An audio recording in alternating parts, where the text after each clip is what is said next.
केंद्रीय कृषि मंत्री शिवराज सिंह चौहान ने स्पष्ट किया कि भारत अमेरिका के बीच में हुए व्यापार समझौते का ढांचा भारतीय किसानों के हितों को किसी भी तरह से नुकसान नहीं पहुंचाएगा।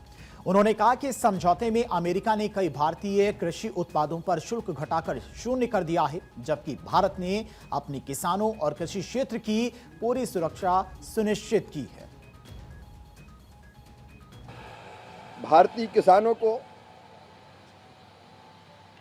किसानों के कृषि उत्पादों को, कई कृषि उत्पादों को अमेरिका में शून्य शुल्क पर निर्यात किया जाएगा। लेकिन अमेरिकी किसानों के कृषि उत्पादों को भारतीय बाजार में ये छूट नहीं मिली है। और मैं फिर कह रहा हूँ, भारत के कृषि और डेयरी के हित पूरी तरह से सुरक्षित है। कृषि क्षेत्र में कई उत्पादों पर जो टैरिफ था वो 50% से घटाकर शून्य किया है ये अमेरिका ने।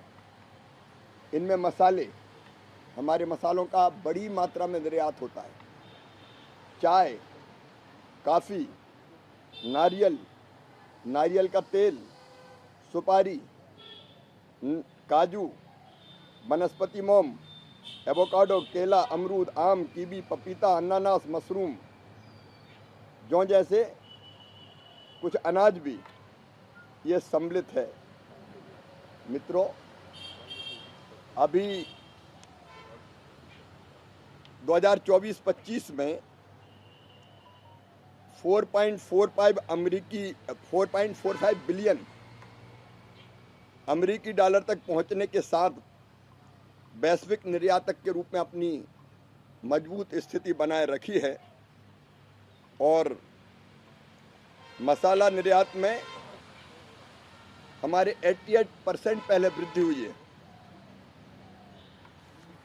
अब हमारे मसालों को भी नया बाजार मिलेगा। मित्रों, इस पूरे समझौतों को अगर आप देखें, मसालों और बाकी कृषि उत्पादों के मामले में, विशेषकर मसालों के मामले में, दुनिया भर के 200 स्थानों पर हमने मसाले और मसालों के उत्पाद निर्यात किए हैं। और मैं फिर कह रहा हूं कि इनको भारतीय कृषि बाजार में अगर ऐसा कोई उत्पाद आता है तो उनको टैरिफ देना पड़ेगा। हमारे किसानों को इससे पूरी छूट प्राप्त है। इस समझौते से भारतीय किसान, महिलाएं और विशेषकर युवाओं के सपनों को ऊंची उड़ान भरने के लिए नए पंख मिले हैं।